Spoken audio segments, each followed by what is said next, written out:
बहुत बढ़िया, क्या बात है।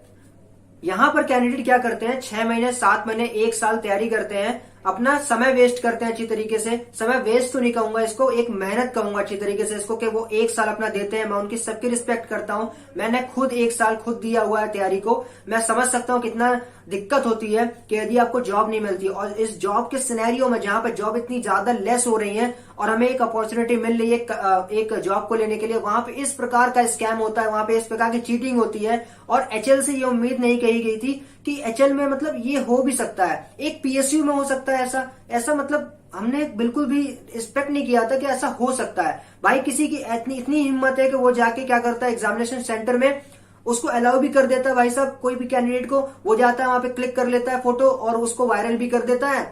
और वो कैसे, जो एग्जामिनेशन सेंटर वाले हैं जो इसको अलाउ कर रहे हैं, या तो यहाँ पे दो चीज की गलती हो सकती है, या तो उस कैंडिडेट ने मोबाइल से फोटो खींची होगी, या तो एग्जामिनेशन सेंटर में कोई ऐसा व्यक्ति होगा, इन्विजिलेटर होगा, जहां पर कोई भी कैंडिडेट अगर दे रहा होगा वहां पे क्या बोलते हैं एग्जाम अपना, वहां पे उसने फोटो खींच लिया होगा। ठीक है, ये दोनों में से किसी ना किसी एक की गलती है, लेकिन गलती तो है ना। ये चीटिंग का एक फुल टू स्कैम है पूरे तरीके से का आपका एचएल का। और एचएल ने क्या किया भाई साहब, कल जाके अपनी जो लिस्ट थी यानी सिलेक्टेड कैंडिडेट की वो पब्लिश भी कर दी है। और क्या किया एचएल ने अपना जो कट ऑफ पॉइंट था वो भी निकाल दिया कि एसटी का कितना है, एसटी का कितना है, ईडब्ल्यूएस का कितना है, कि जनरल का कितना है। मतलब क्या हो रहा है, एचएल को पता ही नहीं है भाई साहब कि हमारे यहाँ पे स्कैम चल रहा है। उस कैंडिडेट ने क्या किया होगा, जाकर वहां पे फिलअप कर दिया होगा मोबाइल का सहारा लेकर। और हम लोग यहाँ पे बेवकूफ है जो मतलब 6-6 महीने 7-7 महीने तैयारी करते हैं, जब जाके एचएल का एग्जाम आता है तो हम लोग एचएल का एग्जाम देते हैं। वैसे ही वैकेंसी यहाँ पे कम थी और वैसे ही यहाँ पे स्कैम और चीटिंग देखने के लिए मिलता है। सो मेरी अपील है कि जाकर अपील कीजिए सभी से, ठीक है, जहां भी आपको लगता है इस वीडियो को पहुंचाइए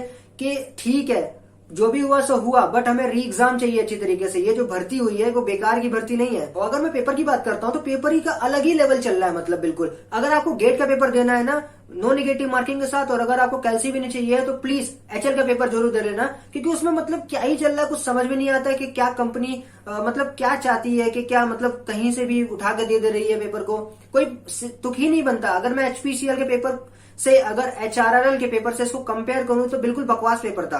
पेपर में कोई कमी नहीं थी, मैं ये बोल रहा हूँ, पेपर बिल्कुल सही था। मतलब टेक्निकल नॉलेज था उसमें, ठीक है, रीजनिंग का नॉलेज था, और आपका एप्टी का नॉलेज था, बिल्कुल ठीक था। पेपर में कोई कमी नहीं है, पेपर में बिल्कुल कोई कमी नहीं है, मैं बिल्कुल सही तरीके से बोल रहा हूँ। लेकिन जब उसमें कैंडिडेट कुछ कर ही नहीं पाएगा, कैलसी का यूज ही नहीं कर पा रहा है वो, आपने कैलसी वाले ही सब क्वेश्चन दे दिए। अब अगर मैं मैकेनिकल इंजीनियरिंग का हूं तो मैं मैकेनिकल इंजीनियरिंग की बात करता हूं, कुछ कैंडिडेट यहाँ पे मुझसे सुन पाएंगे, ठीक है। बात करते हैं मोहर सर्कल का जो रेडियस होता है। अब मोहर सर्कल के रेडियस का फॉर्मूला क्या होता है तुम्हारा, अंडर रूट, ठीक है, sigma x minus sigma y by 2 का whole square plus sigma tau x y whole square, ठीक है, ये होता है। अब इसमें मैं वैल्यू पुटअप कर रहा हूं, बताइए कहां से कोई निकाल पाएगा, ये बताइए। इसमें अगर कैलसी नहीं होगा तो बंदा कैसे निकाल पाएगा। इसी तरीके के बहुत सारे ऐसे क्वेश्चन मुझे मैकेनिकल इंजीनियरिंग में देखने के लिए मिले जहां पर कैलसी का यूज करना था। हालांकि इस क्वेश्चन को सॉल्व हर कोई कर लेगा, मैंने भी किया था, लेकिन टाइम टेकिंग है, आपको 3 से 4 मिनट इस क्वेश्चन को लगेंगे सॉल्व करने में। सो ऐसे करके ऐसे बहुत सारे क्वेश्चन थे उसमें जहां पर आपको 3 से 4 मिनट लगेगा सॉल्व करने में। ये नहीं कह रहा हूं कि ये क्वेश्चन गलत है या क्वेश्चन सही है, मैं क्वेश्चन बिल्कुल सही है, कोई दिक्कत की बात नहीं है, क्वेश्चन बिल्कुल वैलिड है, इसको सॉल्व भी किया जा सकता है, लेकिन इसको सॉल्व करने में बहुत टाइम लगेगा, टाइम टेकिंग है, और हमारे पास इतना टाइम नहीं है। अचल वैसे भी 2.5 घंटे का पेपर होता है, 2.5 घंटे के पेपर में बहुत सारे जो क्वेश्चन है वो इसी तरीके के हैं, वो कैसे सॉल्व कर पाएगा इसको। सो इसी तरीके के पूरा जो पेपर हो गया, पूरी तरीके से क्या हो गया, एक तरीके से गेट का एग्जाम हो गया ये पूरी तरीके से। और यहाँ पर नो नेगेटिव मार्किंग है, और आपका क्या है, यहाँ पर कोई भी कैलसी नहीं प्रोवाइड किया गया। तो बताइए पेपर कैसे कर पाएगा, ये पहली दिक्कत है एचएल के साथ में। और यहाँ पर हमें स्कैम भी देखने को मिल रहा है, चीटिंग भी देखने को मिल रही है कि एक कैंडिडेट बड़े हिम्मत के साथ अंदर घुस जाता है और वो अपने क्लिक कर लेता है फोटो, जिसमें उसका एप्लीकेशन नंबर भी दिख रहा है, ठीक है, नाम भी उसका दिख रहा है, और एचएल का जो फ्रंट का एग्जामिनेशन का जो होता है ना पूरा, जिसमें आपके आंसर दिखते हैं कि हाँ हमने कितने आंसर दे दिए, वो भी दिख रहा है उसका। 100 क्वेश्चन होते हैं उसमें, 100 के 100 क्वेश्चन उसमें दिख रहे हैं बाकायदा। ये मतलब क्या हो रहा है, ये उन सबके साथ खिलवाड़ है जिन्होंने तैयारी की है 1 महीना 2 महीना, जितनी भी तैयारी की हो। अगर भी कोई भी बंदा 1 महीने भी अच्छी तरीके से तैयारी करता है वो तैयारी मानी जाती है। मतलब वो बेवकूफ नहीं है जो 1 महीना अपना बर्बाद कर रहा है इस एग्जाम के लिए। वो ये सोच रहा है कि एचएल अच्छी तरीके से एक कंडक्ट कराएगी एक एग्जाम को। सो एचएल की कोई गलती नहीं है यहाँ पे, लेकिन उनकी गलती है जो स्कैम करा रहे हैं यहाँ पर। एचएल की कोई भी गलती नहीं है। एचएल क्या कर रहा है, अपना एक मतलब फॉर्मेट है वो तैयार कर दे रहा है पेपर का।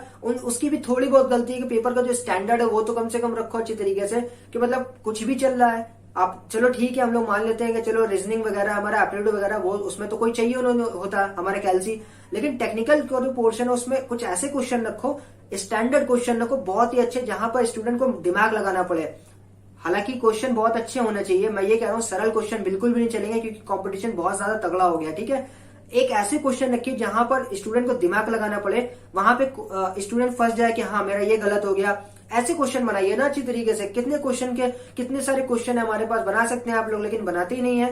क्या करते हैं वो लोग कि ऐसे क्वेश्चन डाल देते हैं जहां पे कैलसी का यूज होता है। अब बताइए अगर एक बंदा उस क्वेश्चन को सॉल्व करने बैठेगा तो उसके वैसे ही 4-5 मिनट खर्चा हो जाएंगे, और अगर 4-5 मिनट एक क्वेश्चन को लग रहा है तो यहाँ पे तो 100 क्वेश्चन है, कैसे काम बनेगा। सो ऐसे नहीं चलेगा भाई साहब। तो इस प्रकार से मैंने दोनों चीजें आपको बता दी कि इस पेपर में फुल टू चीटिंग हुई है, स्कैमिंग हुआ है, तो इसको एचएल को रोक देना चाहिए और इसका जो प्रोसेस है वो डिले कर देना चाहिए, और इसके बाद एक नया एग्जामिनेशन वहां पे कंडक्ट कराना चाहिए। मैं जानता हूं ये बहुत ही ज्यादा कॉस्टली पड़ जाएगा एचएल को, लेकिन यहाँ पे बहुत जरूरी है क्योंकि जिसने स्कैमिंग कर रखी है वो सेलेक्ट हो गया होगा, अभी तक कुछ समझ में नहीं आ रहा, और भी हिडन जो हो सकते हैं। उस पेपर में तो किसी एक कैंडिडेट का नाम दिख रहा है कि ठीक है इसका नाम और रोल नंबर दिख रहा है, उसको तो आप लोग एग्जिट कर सकते हैं, मतलब उसको आप एलिमिनेट कर सकते हैं कि ठीक है तुमने चीटिंग की है आप जाइए। लेकिन ऐसे बहुत से कैंडिडेट हो सकते हैं जहां पर उन्होंने अपना तो शेयर ही नहीं कुछ किया है, तो वो लोग वहां पर सेलेक्ट हो गए होंगे अभी। हालांकि वो इंटरव्यू में शायद सेलेक्ट हो जाए, उनको पक्की नौकरी मिल जाएगी, लेकिन उनका क्या, जिन्होंने 6-6 महीने तक तैयारी अपनी कर रखी है। एक तो ये दिक्कत हो गई है, और पेपर का पैटर्न ही कुछ अलग है, मतलब समझ ही भी नहीं आ रहा हमारा कि क्या है भाई साहब। कैलसी की जरूरत वहां पढ़े जा रही है कैलसी की जरूरत। ऐसा पेपर नहीं बनाना चाहिए। अगर ऐसा पेपर बना रहे हो आप तो पेपर का टाइमिंग फिर ज्यादा रखो, क्योंकि एक क्वेश्चन को सॉल्व करने में 5 मिनट का टाइम लग रहा है, ऐसे 100 क्वेश्चन को सॉल्व करने में कितना समय लगेगा। या तो आप कैलसी रखिए उसमें, या तो आप कैलसी को हटा रहे हैं तो कुछ स्टैंडर्ड क्वेश्चन रखिए। पेपर कठिन बनाइए, पेपर कठिन बनाने के लिए नहीं कहा गया, पेपर आप कठिन बनाइए लेकिन सोचने के लेवल से आप कठिन बनाइए कि स्टूडेंट को लगे कि हाँ यहाँ पर कैलसी की नहीं जरूरत पड़ रही है लेकिन दिमाग की जरूरत पड़ रही है। ऐसे बहुत सारी जो एग्जाम्पल है हमारे पास सेट है ऑलरेडी। गेट ऐसे एग्जाम मतलब क्वेश्चन बनाता है जहां पर दिमाग लगाने की जरूरत पड़ती है, जो 1-1 मार्क्स के होते हैं। क्योंकि अगर बात करें कि एक स्टूडेंट जब पेपर सॉल्व करता है तो पेपर सॉल्व करने के बाद जब नीचे आता है तो सॉल्व करने के बाद देखता है अरे इसमें तो भाई कैलसी चाहिए, तो कैलसी के डर से वो क्या करने लगता है, फिर दिमाग उसका घूम जाता है। वो क्या करता है कि हटाओ यार क्वेश्चन नहीं करना, आगे बढ़ते हैं, उस क्वेश्चन को लीव कर देता है। अगर आप बिल्कुल टेक्निकल वाला क्वेश्चन बनाएंगे, एक हार्ड क्वेश्चन जो कि यहाँ पे थिंकिंग की मतलब जरूरत पड़ेगी, तो वो थिंक करेगा, उसको सोचेगा, क्योंकि उसको कैलसी नहीं चाहिए भाई साहब, उसको थिंक करना है। फिर वो अपने ऊपर दिक्कत करेगा कि मैंने क्यों नहीं पढ़ा। आप ऐसे क्वेश्चन बनाइए कि उस पर इल्जाम लगे कि ठीक है उसने पढ़ा क्यों नहीं था। तो डीपली बनाइए क्वेश्चन को, मैं तो यही चाहूंगा अच्छी तरीके से। इस वीडियो को ज्यादा से ज्यादा शेयर कर दीजिए और जल्द तक पहुंचाइए कि ये जो अभी निकाल रहे हैं ना स्टूडेंट की जो इंटरव्यू वाली लिस्ट है उसको कैंसिल कर दीजिए प्लीज, क्योंकि बहुत सारे जो स्टूडेंट है वो बेवकूफ नहीं है जो 6-6 महीने 7-7 महीने पढ़ रहे हैं। प्लीज इसको करिए, शेयर कीजिए वीडियो को, ठीक है। मैं मिलता हूं आपसे एक नेक्स्ट वीडियो में, तब तक के लिए good bye and take care of yourself. Good bye.